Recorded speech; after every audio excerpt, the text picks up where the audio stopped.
আসসালামু আলাইকুম।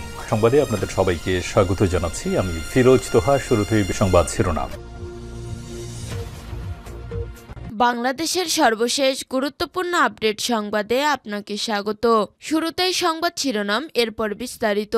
শুরুতেই জানিয়ে দিব, শুল্ক স্থগিত করায় ট্রাম্পকে ধন্যবাদ জানালেন ডক্টর ইউনূস। শুল্ক স্থগিত করায় মার্কিন প্রেসিডেন্ট ডোনাল্ড ট্রাম্পকে ধন্যবাদ জানিয়েছেন প্রধান উপদেষ্টা ডক্টর মোহাম্মদ ইউনূস। চীন ছাড়া যেসব দেশের উপর পারস্পরিক শুল্ক আরোপ করা হয়েছিল সেগুলো 3 মাসের জন্য স্থগিত করেছে ট্রাম্প। এরপর জানিয়ে দিব, রাজধানীর কামরাঙ্গীরচরে গণপিটুনিতে 2 চাঁদাবাজ নিহত। রাজধানীর কামরাঙ্গীরচরে সিলেট বাজারে গণধোলায় মাসুদ ও নাদিম নামে 2 চাঁদাবাজি ও সন্ত্রাসী নিহত হয়েছে। আহত হয়েছে আরও একজন। বুধবার 9 এপ্রিল রাত 9:30টার দিকে কামরাঙ্গীরচরের সিলেট বাজার এলাকায় ঘটনাটি ঘটে। এদিকে ঢাকা নদী তীর দখলে ছক এঁকেছিলেন তাপস।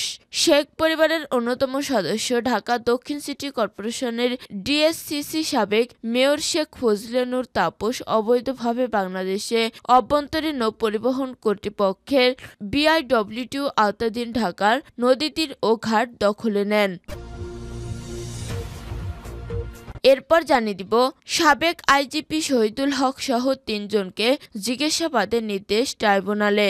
জঙ্গি নাটক সাজিয়ে ঢাকার কল্যাণপুরের জাহাজবাড়ি 9 নিরীহ তরুণকে জঙ্গি সাজিয়ে হত্যা মামলার ঘটনা সাবেক আইজিপি একেএম শহীদুল হক সহ 3 জনকে জিজ্ঞাসাবাদের নির্দেশ দিয়েছে আন্তর্জাতিক অপরাধ ট্রাইব্যুনাল।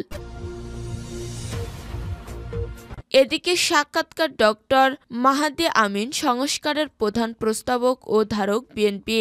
উপরাষ্ট্রপতি ও উপপ্রধানমন্ত্রীর পদ সৃষ্টির প্রস্তাব করেছে বিএনপি। পাশাপাশি দ্বিকক্ষ বিশিষ্ট সংসদ, রাষ্ট্রীয় ক্ষমতার ভারসাম্য, বিরোধী দল থেকে ডেপুটি স্পিকার, প্রধানমন্ত্রীর দায়িত্ব পালনের সময়সীমা নির্ধারণ বা ক্ষমতা হ্রাসের প্রস্তাবও দেওয়া হয়েছে জাতীয় ঐকমত্য কমিশনের কাছে। এবং সর্বশেষ জানিয়ে দিব, ফিলিস্তিনিকে স্বাধীন রাষ্ট্র স্বীকৃতি দিতে যাচ্ছে ফ্রান্স। আগামী কয়েক মাসের মধ্যে ফিলিস্তিনি রাষ্ট্রকে স্বীকৃতি দেবে ফ্রান্স। বুধবার 9 এপ্রিল দেশটির প্রেসিডেন্ট ইমানুয়েল ম্যাক্রো ফরাসি সংবাদ মাধ্যম ফ্রান্স 5 টেলিভিশনের সঙ্গে আলাপকালে একথা বলেন খবর রয়টার্সের। তিনি বলেন, আমাদের অবশ্যই ফিলিস্তিনিকে স্বীকৃতির দিকে যেতে হবে এবং এটি আমরা কয়েক মাসের মধ্যে করব। প্রিয় দর্শক, এতক্ষণ শুনছিলেন সংবাদ শিরোনাম, এরপর বিস্তারিত। তবে তার আগে বন্ধু জানিয়ে দিন আপনি কোন স্থান থেকে আমাদের সংবাদটি দেখছেন এবং শুনছেন। জানিয়ে দিন এই সংবাদ সম্পর্কে আপনার মূল্যবান মতামত। আর বন্ধু, আপনি যদি আমাদের চ্যানেলে নতুন হয়ে থাকেন তাহলে ভিডিওটি দেখতে দেখতে চ্যানেলটি সাবস্ক্রাইব করে রাখুন, যাতে করে আমাদের পরবর্তী সংবাদগুলো সবার আগে আপনার কাছে পৌঁছে যায়। এবারে বিস্তারিত।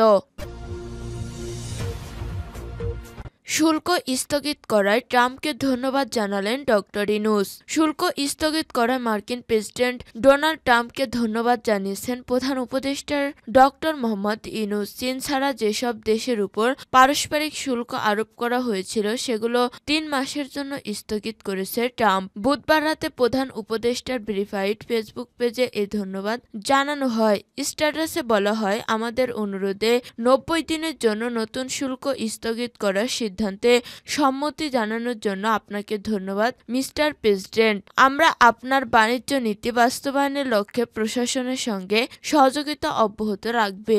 এর আগে গত সপ্তাহে যুক্তরাষ্ট্রের প্রেসিডেন্ট ট্রাম্প বিশ্বের বিভিন্ন দেশের উপর প্রতিশোধমূলক শুল্ক আরোপ করেন। তখন বাংলাদেশের উপর শুল্ক আরোপ করা হয়েছিল 37% শুল্ক। এর পরিপ্রেক্ষিতে বাংলাদেশের রপ্তানি পণ্যের উপর আরোপ করা সম্পূরক শুল্ক পুনর্নির্বাচন করতে যুক্তরাষ্ট্রের প্রেসিডেন্টকে চিঠি দিয়েছিলেন বাংলাদেশের প্রধান উপদেষ্টা।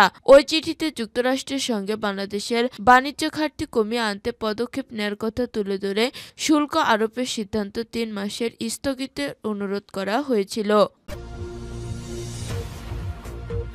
রাজধানীর কামরাঙ্গীরচরে গণপিটুনিতে 2 চাঁদাবাজ নিহত।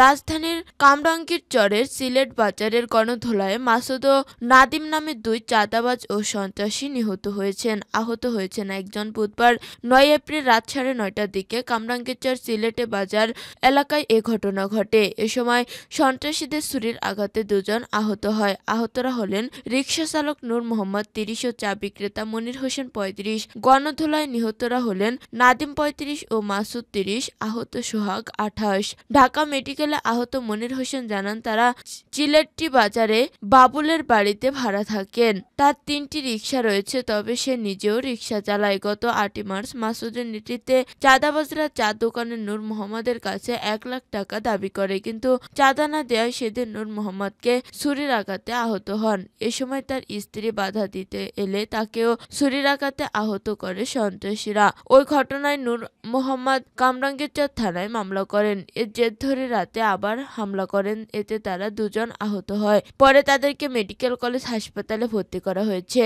কামরাঙ্গীরচর থানার ভারপ্রাপ্ত কর্মকর্তা ওসি আমিরুল ইসলাম ঘটনার সত্যতা নিশ্চিত করে জানান, এরা সংঘবদ্ধ ছিনতাইকারী ও চাঁদাবাজি ছিল। এর আগে তাদের নামে মামলা করছিল। ধারণা করা হচ্ছে এর জের ধরে আজকে কয়েকজনের মামলায় বাদীসহ 2 জনকে ছুরির আঘাত করে। পরে স্থানীয়রা 3 জনকে গণধোলাই দেয়। মাসুদ নামে একজন ঘটনাস্থলে মারা যায় এবং সোহাগ ও নাদিম নামে 2 জনকে ঢাকা মেডিকেল কলেজ হাসপাতালে নিয়ে গেলে নাদিম মারা যায়। আহত সোহাগ ঢাকা মেডিকেল চিকিৎসাধীন রয়েছেন। বিষয়টি বিস্তারিত তদন্ত করে দেখা হচ্ছে। ঢাকা নদীতীর দখলের ছক এঁকেছিলেন তাপস। শেখ পরিবারের অন্যতম সদস্য ঢাকা দক্ষিণ সিটি কর্পোরেশনের ডিএসসিসি সাবেক মেয়র শেখ ফজলে নূর তাপস অবৈধভাবে বাংলাদেশ অভ্যন্তরীণ নৌপরিবহন কর্তৃপক্ষের আওতাধীন ঢাকা নদীতীর ও ঘাট দখল নেন। এগুলো ইজারা দিয়ে তিনি কোটি কোটি টাকা লোপাট করেন। এর পাশাপাশি সিটি কর্পোরেশনের আশেপাশে নদী তীরের বেশ কিছু এলাকা দখল নেয়ার ছকও এঁকেছিলেন তিনি। জানা গেছে, বিআইডব্লিউটির আওতাধীন নদীবন্দরের জমি ঢাকা দক্ষিণ সিটি কর্পোরেশনের তৎকালীন মেয়র তাপস ক্ষমতার দাপটে অবৈধ প্রক্রিয়া ইজারা নামের মাধ্যমে দখল করে কোটি কোটি টাকা হাতিয়ে নেন। 1958 সালের অধ্যাদেশ অনুযায়ী বিআইডব্লিউটি নদীবন্দর সীমানায় এবং সীমানার বাইরে ঘাট পয়েন্ট উন্নয়ন, রক্ষণাবেক্ষণ এবং পরিচালনা করবেন। সে অনুযায়ী ঢাকা নদীবন্দরের সীমানা ফতুরার ব্রিজি মাউথ থেকে আশুলিয়ার ধৌর ব্রিজ পর্যন্ত। নদীবন্দরের প্রজ্ঞাপন জারির পর নিয়ম অনুযায়ী জেলা প্রশাসন ও বিআইডব্লিউটির সমন্বয়ে নদীবন্দরে সীমানাভুক্ত বুড়িগঙ্গা ও তুরাগ নদীর তীরভূমি যৌথ জরিপ শেষে তফসিল প্রস্তুত ও ম্যাপ প্রণয়ন করা হয় এবং তফসিলভুক্ত তীরভূমিতে বিআইডব্লিউটির কর্তৃপক্ষ বন্দর উন্নয়ন ও নৌবাণিজ্যিক কর্মকাণ্ড পরিচালনার জন্য রাজস্ব নির্ধারণ করে নিয়মিতভাবে জেলা প্রশাসককে পরিশোধ করে আসছে। সাবেক আইজিপি শহীদুল হক সহ 3 জনকে জিজ্ঞাসাবাদের নির্দেশ ট্রাইব্যুনালের। জঙ্গি নাটক সাজিয়ে ঢাকার কল্যাণপুরের জাহাজবাড়িতে 9 নিরীহ তরুণকে জঙ্গি সাজিয়ে হত্যা মামলার ঘটনায় সাবেক আইজিপি একেএম শহীদুল হক সহ 3 জনকে জিজ্ঞাসাবাদের নির্দেশ দিয়েছেন আন্তর্জাতিক অপরাধ ট্রাইব্যুনাল। রাষ্ট্রপক্ষের আবেদনের প্রেক্ষিতে বিচারপতি মোহাম্মদ গোলাম মুর্তজা মজুমদারের নেতৃত্বাধীন 3 সদস্যের ট্রাইব্যুনাল বুধবার এই আদেশ দেন। আগামী 20, 21 ও 22 এপ্রিল তাদেরকে জিজ্ঞাসাবাদ করবে ট্রাইব্যুনাল তদন্ত সংস্থা। বাকিরা হলেন ডিএমপির সাবেক কমিশনার আসাদুজ্জামান মিয়া ও মিরপুর জোনের সাবেক ডিসি জসিমউদ্দিন মোল্লা। গত 24 মার্চ পুলিশের সাবেক এই 3 কর্মকর্তাকে জাহাজবাড়ি মামলায় গ্রেপ্তার দেখিয়ে কারাগারে পাঠায় ট্রাইব্যুনাল। তখন ট্রাইব্যুনালের প্রধান প্রসিকিউটর তাজুল ইসলাম বলেছেন, তদন্ত সংস্থার সাক্ষ্য প্রমাণও উঠে এসেছে যে এই 3 পুলিশ কর্মকর্তার নির্দেশ ও পরিকল্পনা জাহাজবাড়ি হত্যাকাণ্ডে রয়েছে। উল্লেখ্য, আমার দেশের এক অনুসন্ধানী নিউজ জাহাজবাড়িতে 9 নিরীহ যুবক হত্যার ভয়াবহ ঘটনায় প্রকৃত ঘটনা উঠে এসেছে, যার ফলে পরবর্তীতে এ ঘটনায় আন্তর্জাতিক অপরাধ ট্রাইব্যুনালে হামলা হয়।